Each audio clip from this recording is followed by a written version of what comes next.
Hello' everyone, আমি জুইত পুৰি মাংস খাম আজি। পাতিহাঁহ মাংস আৰু ছিজনেবল পাতিহাঁহবোৰ খালে বৰ সোৱাদ লাগে। আৰু এনেকৈ পাতিহাঁহ পুৰি খোৱা হ'ল আৰু লগতে পাৰ এটাও তেনেদৰে পুৰি পেলাই ৰেডি কৰা হ'ল। আৰু নিউ ইয়েৰ যেন লাগিছে আৰু আকৈ লাগি আছে, লগতে ময়ো অকণমান লগাই দুইটা লাগি গ'লোঁ সোনকালে হওক বুলি।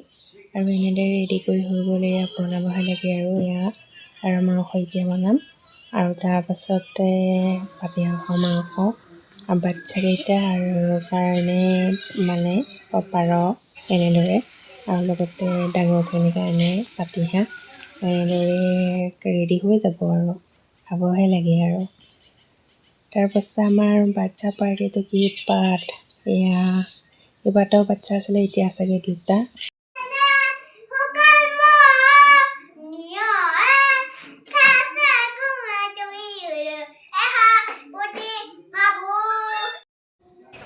এবিধ মাংস কাটি দিলে, সেইকাৰণে বাকীবিধ আকৌ কাটি দিছেহি বনাবলৈ কাৰণে। আৰু লগতে প্ৰায় আমাৰ খানা ৰেডি হৈ গ'ল।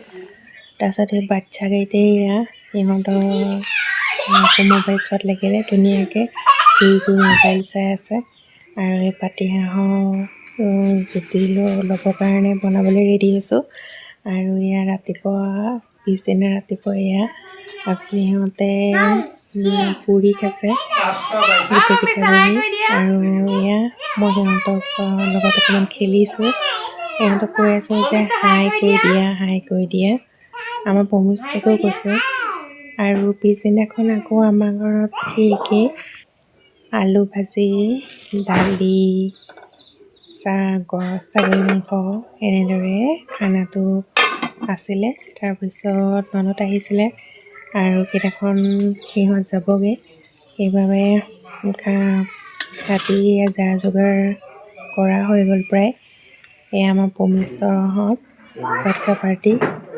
তাৰপিছত আমাৰ ৰেডি হৈ গ'ল আৰু খানাটো খাবহে লাগে। আৰু গোটেইখিনি মিলি এনেদৰে ভাত সাজ খোৱা হৈ গ'লে আজিলৈ আহিছোঁ। Bye bye.